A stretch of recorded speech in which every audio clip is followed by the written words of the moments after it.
Senator Lankford. Thank you. Thank you all for being here. Secretary Mayorkas, let me run through some quick numbers of things that are just requests that we have outstanding, trying to be able to get additional information. None of this should be difficult, but we're just trying to figure out and get our hands around what's happening with the refugees and parolees that are coming from Afghanistan. So just some quick things that we want to be able to follow up on. I'm not expecting you to answer right now, but we do need to follow up on it. We understand from the administration over 100,000 people have been evacuated from Afghanistan.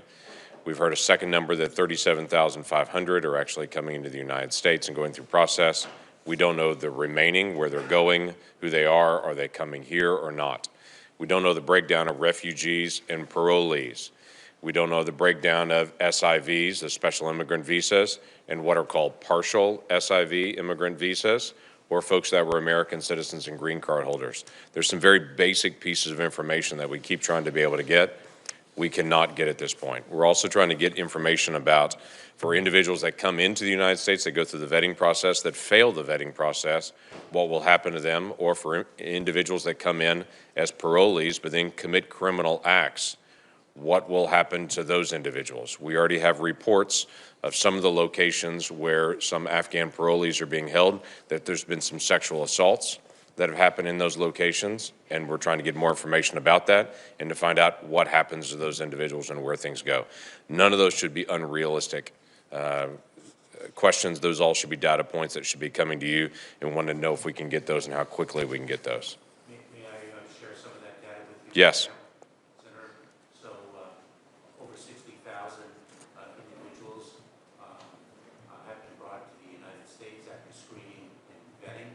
There are approximately 12,000 Afghan evacuees located in the transit third countries. Mr. Secretary, your microphone, I think, is off. I apologize. Of the over 60,000 individuals who've been brought into the United States, and I will give you approximate figures and I will verify them, approximately 7% have been United States citizens, approximately 6% have been lawful permanent residents, approximately 3% have been individuals who are in receipt of their special immigrant visas. The balance of that population are individuals whose applications have not yet been processed for approval, who may qualify as SIVs and have not yet applied, who qualify or would qualify, I should say, as P1 or P2 refugees, who have been employed by the United States government in Afghanistan and are otherwise vulnerable Afghan nationals, such as journalists, human rights advocates, etc. Right, but those individuals, we just need to know how their vetting process is going. This goes back to Senator Johnson's question earlier. How are we getting a positive idea on who this person is, not just say they're not on the terrorist watch list, so they must be okay.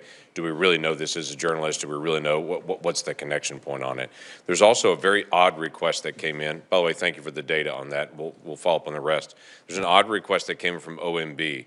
OMB asked Congress to include in the CR that's coming up next week, ask Congress to waive all grounds of inadmissibility for Afghan parolees.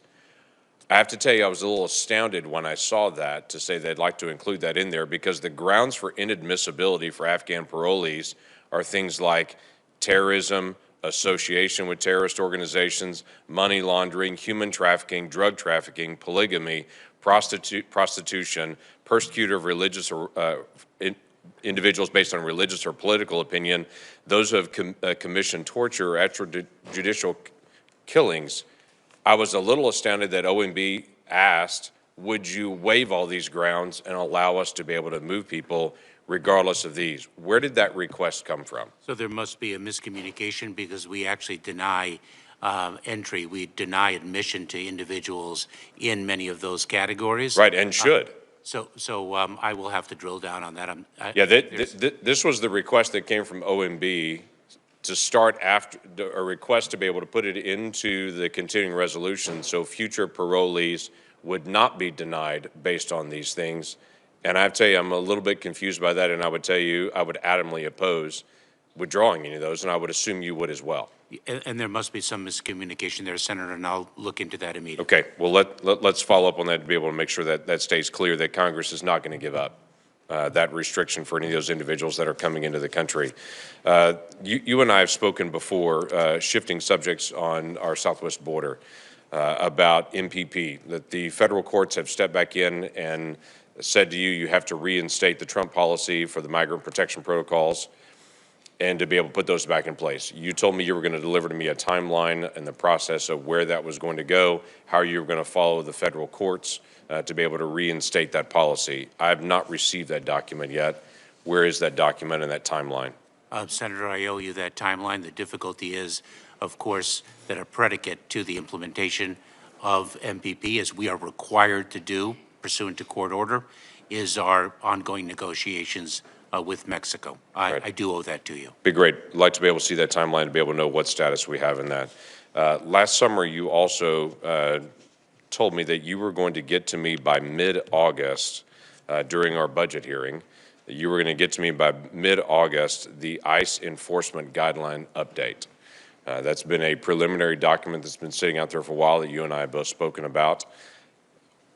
I don't have that final document yet. You had told me before it'd be done by mid-August. Where are we on that?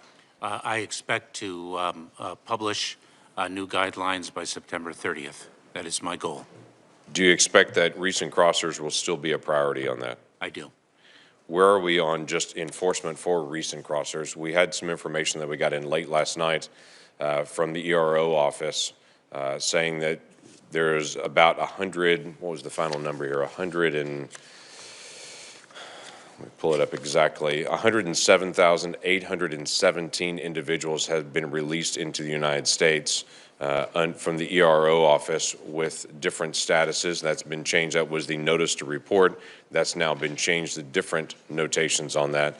But 107,000 of those individuals, we have quite a few of those, tens of thousands, that have now not reported that would be recent crossings. One of the questions I'm going to have is, are we in pursuit of any of those individuals that did get a notice to report but then have not actually reported? Are those in the priorities, and have we actually picked up any of those folks for detention? Senator, my understanding is of that figure, approximately 75% have indeed reported within the time frame or are within their reporting time frame. And as to those who have failed to report, that would qualify as an enforcement priority of ours. Well, the best guess that we have at this point is about 28,963 as of last night are beyond their reporting time frame. That's around 29,000 people so far that have not reported, that were given a notice to report. That I just want to know, where are they, and are we actually pursuing those individuals? Those individuals we do consider to be a priority for enforcement, Senator. Okay, thank you. We'll wait for a second round.